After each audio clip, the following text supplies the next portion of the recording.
Truth may be stranger than fiction, but good luck figuring out which one you're looking at this week, as out of bounds Mercury squares Neptune and then goes on to oppose Jupiter.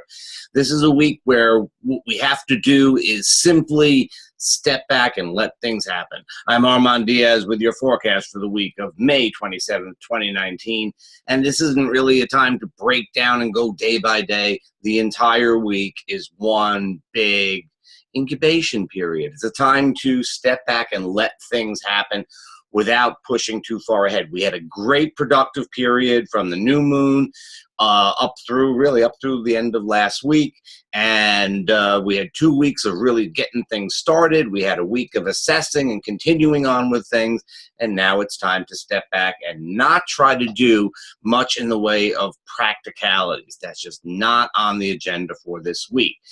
Big disappointment for you. I'm sorry. The moon is waning, and that's always a bit of an incubation period. That's always a bit of a time to step back and let things happen.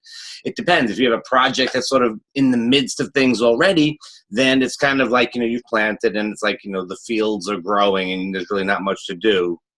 Let the stuff grow. If it's you've planted the seeds, it's time to just not mess with it too much. Let the sprouts come up after the new moon. So it's a time to step back. It's a time to just let things happen. That's the general rule. But with out of bounds Mercury, out of bounds meaning beyond the limits where the sun ever goes in its path, in Gemini, we're talking about the ability to play fast and loose with the facts, and square to Neptune and then opposing Jupiter. It's like, why should the facts interrupt a good story? And it's not like folks are necessarily going to be lying or anything like that. It's not like there's like outright deception.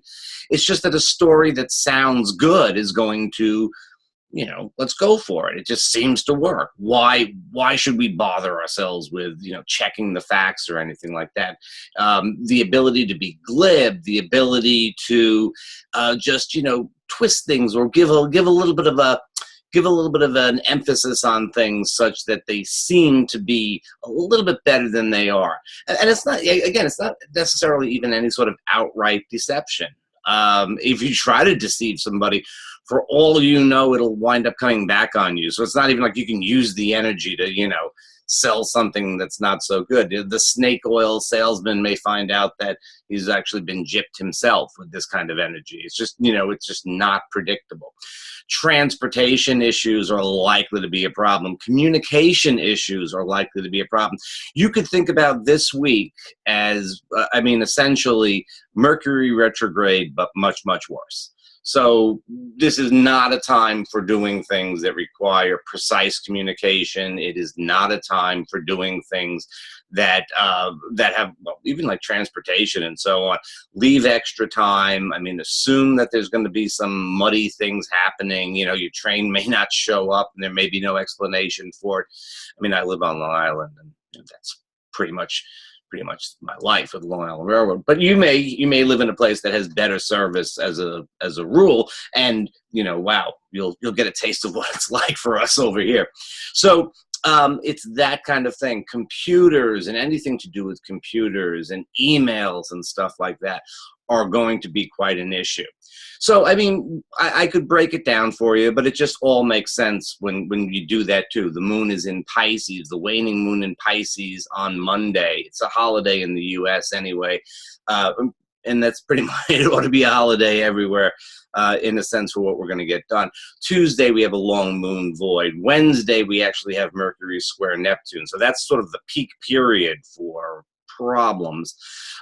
Thursday, we have a long moon void, and we have Mercury opposite Jupiter.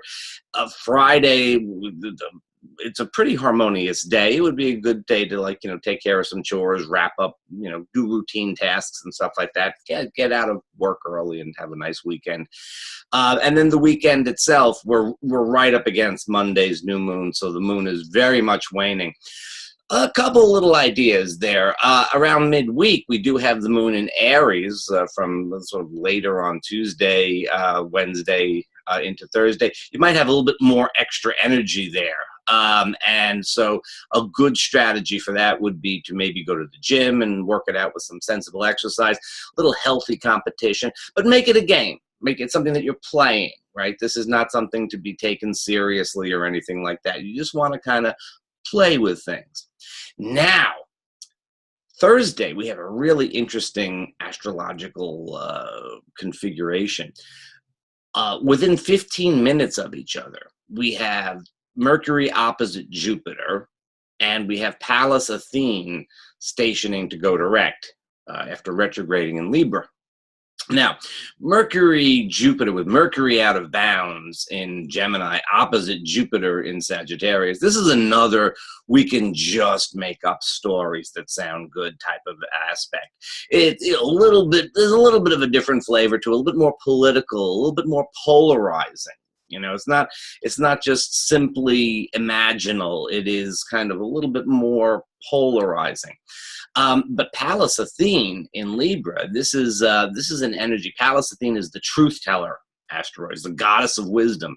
She's a goddess of wisdom that carries a spear. Okay, this is we're gonna get the message across over here. I would look for Thursday to be a time when information comes out, when there's announcements, or even better, revelations about things. Probably don't know what to do with the facts or the information, but it's probably exactly what's happening at that time. I would say Wednesday, Thursday, perhaps into Friday, but I'm thinking Thursday. The stuff just comes out, and who knows what we're going to be doing with it. But just keep your eye on that. It's probably collective level stuff rather than personal stuff. But, you know, if you get personal revelations, that could be a thing too. Now, another thing that happens this week is that Venus, the planet of love and relationship, is very busy. You should be checking out our relationships and astrology, not so much YouTube channel because we're doing something for the new moon. You may want to check up on that, say, towards Saturday onwards. But, you know, stop by our Facebook page as well. The thing about relationships this week is that Venus is going to be sextile to Neptune, is going to be trine to Saturn, and is then going to be trine to Pluto. Well, with the moon waning and these easy aspects there's probably a little bit more of the tendency towards ending things than to, you know, get things started. That's certainly the case for the back end of the week. It's not necessarily the case that things are going to end, of course. It's not like everybody's relationship is going to just end. But if you've been thinking about it, this might be a good time to let things go. Otherwise, it's just really kind of a pleasant relationship sort of energy. And you can just go out and have some fun, have a good time with it. It's just pleasant energy, and there's not really a lot of stuff to do this week, so why not go have some fun? Why not just enjoy yourself? Now, the basic strategy for the week: let things go, incubation period, and so on.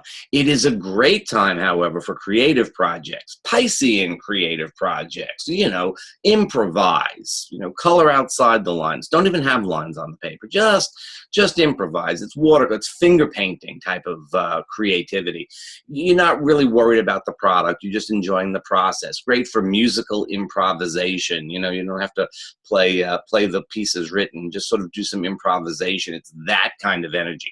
It's great time for meditation, spiritual pursuits, anything. You know, if you're needing to get into the astral realm for any reason and through any means, you know, there's a set of caveats that go with the astral realm anyway. But you know, if you're heading out into the subtler realms, this is a time for that, right? There's certainly not a time for the practical stuff here in the Saturnian plane. And that's, you know, Mercury is very active this week. And, you know, we always talk about Mercury as being the messenger and the dual thing of Mercury. And we're always talking about, you know, it's left brain and right brain and this thing and that thing, you know, the earth and the gods. And it's a little bit of that, you know, it's the cosmic messenger, which is the ability to